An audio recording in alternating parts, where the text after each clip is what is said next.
अस्सलाम वालेकुम स्कॉर्पियोज, मैं हारिस अज़मी प्रोफेशनल एस्ट्रोलॉजर आपकी खिदमत में हाजिर हूँ इस हफ्ते का रिसर्च वर्क लेकर।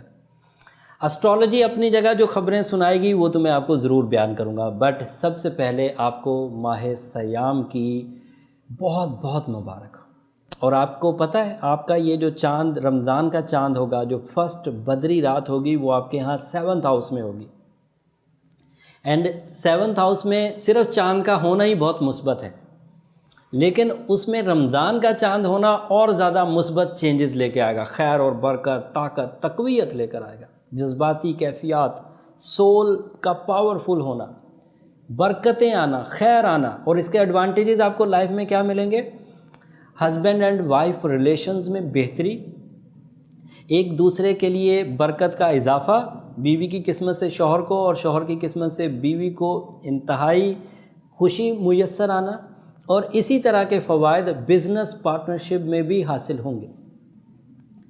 एंड आपके लिए मज़े की खबर में उस वक़्त और इजाफ़ा हो जाएगा जब आप ये सुनेंगे कि सूरज भी इसी 7th हाउस में है। So you are more decisive. 7वें घर में सूरज का और चांद का इकट्ठा होना blessings from Ramzan season and सूरज की वजह से अच्छे और बड़े डिसीजन लेना आपको फ़ायदा दे देंगे। और इन एडवांटेजेस का ताल्लुक़ फैमिली लाइफ से और बिजनेस पार्टनरशिप लाइफ से ज़्यादा होगा।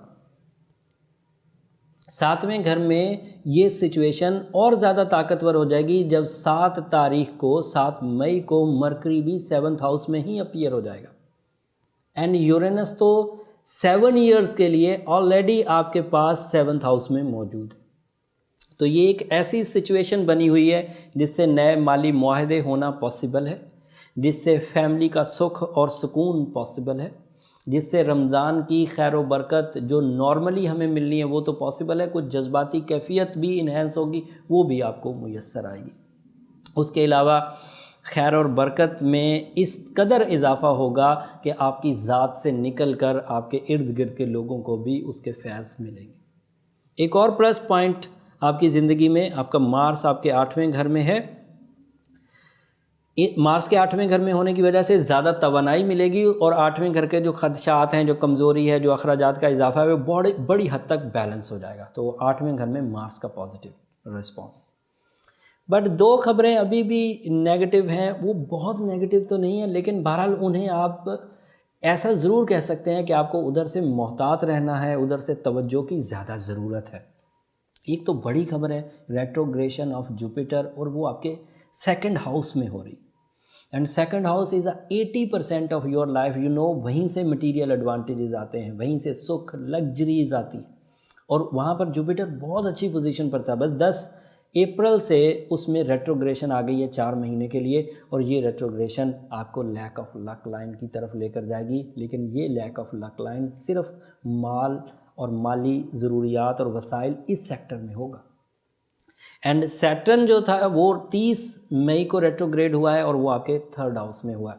तो अजीज़ व अकारब की तरफ से भी एप्रिसिएशंस थोड़ी लो हो जाएंगी, थोड़ा कशीदगी का माहौल भी हो सकता है। मुझे उम्मीद नहीं है कि होगा, बिकॉज़ रमज़ान की वजह से गेट टुगेदर्स बढ़ जाती हैं, खैर और बरकत बढ़ जाती है, मोहब्बत का इजहार बढ़ जाता है, एक दूसरे से मिलन, और वो जो सेक्रीफाइसिंग नेचर है रमज़ान में वो बढ़ जाती है। मुझे लगता नहीं इससे कोई ट्रबल आएगी। 1 महीने के लिए तो रिलीफ है, लेकिन ये सैटर्न का रेट्रोग्रेशन 3rd हाउस में तकरीबन 120 दिन चलेगा, तो अगस्त की 18 तारीख को ख़त्म होगा। तो इन 2 चीज़ों को आपको मोहतात अंदाज से लेके चलना है। 7वें घर के बहुत फ़वाइद, किसी का निकाह हो गया था और शादी नहीं हो रही थी, तो अब पॉसिबल होगा कि बात बन जाएगी, और with the passage of time आप अपने घर के हो जाएंगे। मियाँ बीवी के दरमियान बरकत पैदा नहीं हो रही थी, जबकि शादियां हो चुकी थी, तो भी वो सेटल डाउन होंगी। पार्टनरशिप वाले बिजनेसेस में मुसलसल लॉस चल रहा था, तो सेटल हो जाएगा।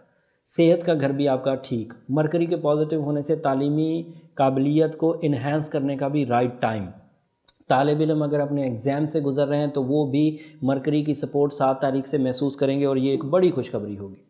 तो इस तरह ओवरऑल आपका ये हफ़्ता अच्छा गुजरेगा। लेकिन इस हफ्ते में सितारों की चाल जो एडवांटेज देगी वो कई गुना बढ़ जाएगा रमज़ान की बरकत की वजह से। बस वो जो 2 चीज़ें थोड़ी कमज़ोर हैं, कहने को कमज़ोर हैं, उनको अगर हमें बैलेंस करना हो तो साल का सबसे कीमती स्पिरिचुअल टाइम अवेलेबल है। روحانی فیوز و برکات کا ٹائم اویلیبل ہے، اور اس صورت میں آپ کو سورہ یاسین کی سیکنڈ لاسٹ آیت پڑھنا بہت اچھا رہے گا 13 دفعہ۔ سورہ شمس کو ایک دن میں ایک دفعہ پڑھنا، 30 دن پورے پڑھیں، رمضان کے 30 روزے، چاہے مرد ہوں چاہے خواتین ہوں، ایون بچے بھی جو قرآن کی سمجھ بوجھ رکھتے ہوں وہ بھی پڑھیں، اس سے ٹائم جو ہے وہ بیلنس ہو جاتا ہے، وقت بہار آپ کو میسر آئے گا۔ اور اگر سورہ شمس زبانی یاد ہو تو ہر فرض نماز میں الحمد کے ساتھ ملا کر پڑھیں تو اس کا ایڈوانٹیج اور بھی ہوگا۔ اینڈ سائنٹیفک ریمیڈی میں ایک اٹل اور بڑی افیکٹو ریمیڈی ہے کہ اوپل پہنیں، کسی بھی لیول کا اوپل پہنیں، بٹ اوپل ضرور پہنیں، کیونکہ سال کا یہ والا پہلو اگر سائنسز سے کیش کرنا ہے تو بھی، اگر اسپرچویلٹی سے کیش کرنا ہے تو بھی بہترین ٹائم چل رہا ہے۔ اوپل اگر پہن لیں گے تو اس میں رمضان کی خیر اور برکت بھی آ جائے گی۔ امید کرتا ہوں اس انفارمیشن سے آپ زندگی کے اچھے فیصلے لیں گے۔ اپنے معاملات، اپنی عبادات میں جب بھی اللہ تعالیٰ سے آپ رجوع کریں، مجھے بھی اپنی دعاؤں میں ضرور یاد رکھیے گا۔ ویڈیو کو تھوڑا چھوٹا رکھتا ہوں، رمضان کا سیزن ہے، آپ کو صرف انفارمیشن پہنچانا مقصد تھا۔ کوشش کروں گا اگلے ہفتوں میں بھی جو ویڈیوز دوں اس کا دورانیہ کم رکھوں۔ اگلے ہفتے تک کے لیے اجازت دیجیے، اللہ نے کے بعد۔